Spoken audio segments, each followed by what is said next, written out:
everyone, welcome to back my channel. I hope everyone is having a wonderful day.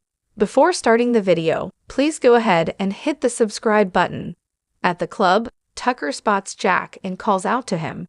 Jack complains about having to see him there. Why are you still here? Isn't Glissade your new life's work in Paris? Tucker needles that there's a neat invention called the internet. Jack urges him to go face-to-face with his employees in France. Tucker asks, has it ever occurred to you that I might move Glissade here? Jack snaps, go for it. He'd love a ringside seat to his destruction. Tucker says he called him over to talk about Ashley. She approached me. Jack informs him she no longer has a thing for him. There will be no third act for the two of you. Tucker agrees, but he's really worried about her. She's falling apart, Jack. Jack snarls, how dare you pass judgment on Ashley? Tucker reiterates that he's concerned, and it all started with misremembering the events in Paris. There's something behind her eyes that's unfamiliar to me. Something I don't recognize. She's one way, and then suddenly she'll be another.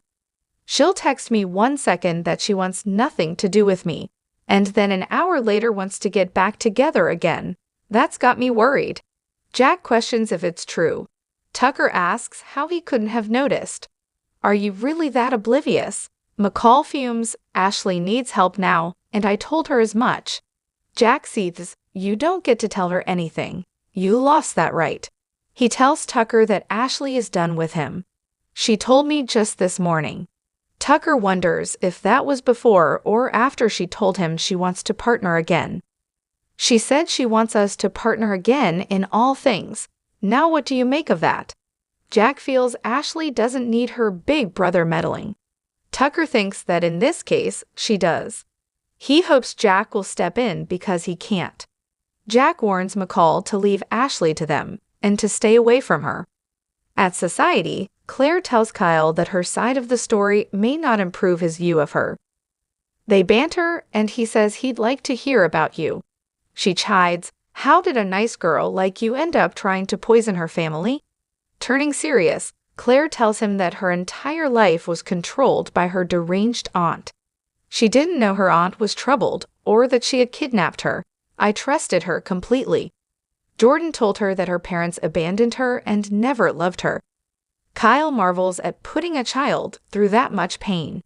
Claire says it's the act of a vicious, vindictive person. She hated the Newmans and made sure she did too. It was my sole purpose in life, to get payback. Kyle muses, for something that never happened. Claire laments that she nearly killed her entire family. Kyle feels she's not to blame. Your aunt is. Claire credits the Newmans for helping her get a second chance to build a life. Kyle smiles, you're right, that is quite a story. Claire guesses he still thinks she's a crazy criminal.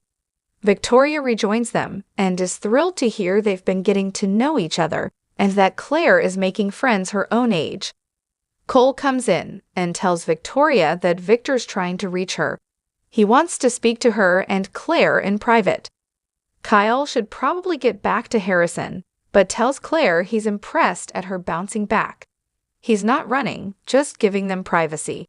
Cole sits down and Claire guesses Jordan escaped again. At Newman, Victor bellows into the phone. I don't want to hear any more excuses. You find that woman. He slams the phone down and Nick gripes about Jordan's escape.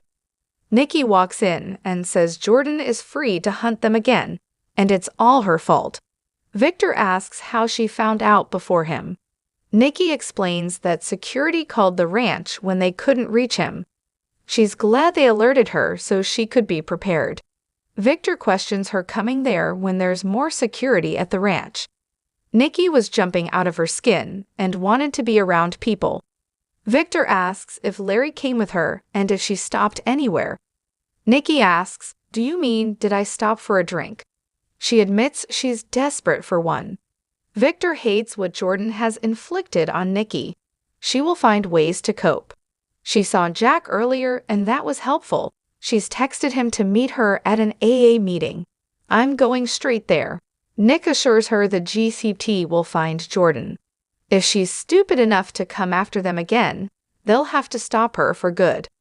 Victor texts Larry to accompany Nikki as Nick tries to make his mother feel better about saving Jordan's life.